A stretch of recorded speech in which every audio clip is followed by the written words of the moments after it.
We going in for my kingdom soldiers. Militia. Kingdom music, militia.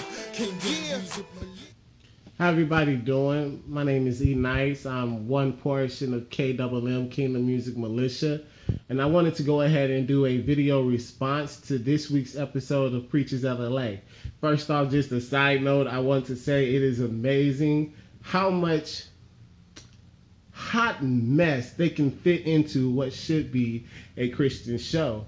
I'm going to be honest, for preachers of God to be involved in such foolishness can be at sometimes amazing. However, I don't want to really focus on the hot mess that was last week's episode. I feel like we've given it an hour of our time already. I don't think we need to give it any more of our time this week. What I did want to focus on was what I felt was a message that I received while watching that show. And I hope I wasn't the only one that caught it. And it's centered around evangelicalism, or reaching out to those less fortunate. I want to start off with a scripture, Deuteronomy chapter 15, verse 11. For the poor will never cease from the land. Therefore, I command you, saying, you shall open your hand wide to your brother, to your poor and needy in your land. Pastor Jay, who I feel has been throughout the entirety of the show, has been, for the most part, one of the most spiritual, been the backbone of the spirituality of the show, if there was such a thing. This week, he was dealing with addiction. He was dealing with a man named Justin, who, unfortunately, whose past was haunting him.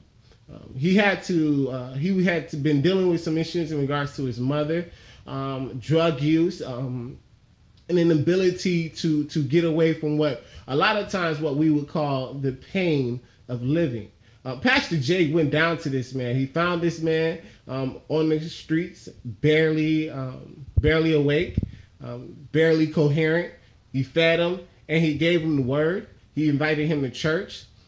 What for me though, I wanted to focus on is that for a lot of us, Pastor Jay had to overcome barriers in regards to dealing with Justin, meaning that for a lot of us, we don't talk to homeless people. I know I'm not the only one who has ever stepped over someone homeless, or you come out the gas station and someone's trying to ask for money and you look at them and based upon the way they're looking, you don't want to deal with them. And that's just not the way we should be acting as Christians.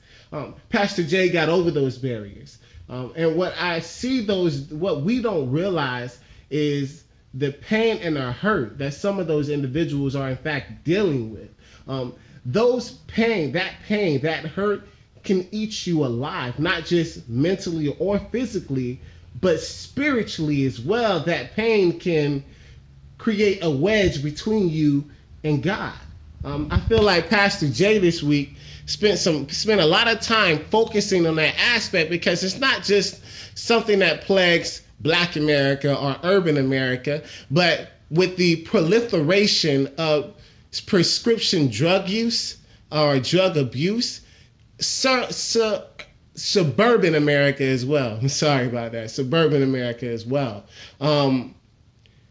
However, the other aspect of that is that while Pastor Jay can try his best to assist Justin, not just with giving him the word, but also giving him a plan. I think a lot of people might have missed that aspect of it too. Pastor Jay wasn't just come to church. He was coming to church, enter rehab, get clean so that we can move forward. And it's not going to be an easy journey. It will be a journey that God can get you through though.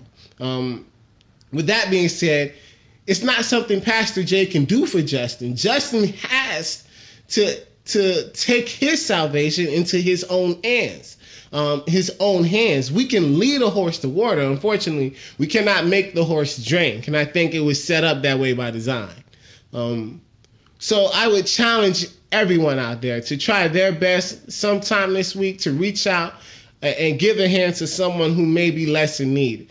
Who may be more in need than usual, who may be what you would consider the least of us, to reach out to them and do your best to not just offer God, but offer assistance. Also, please please keep Brother Justin in your prayers. And may we together pray for it, not just his salvation, but that we also pray for his turnaround. Thank you.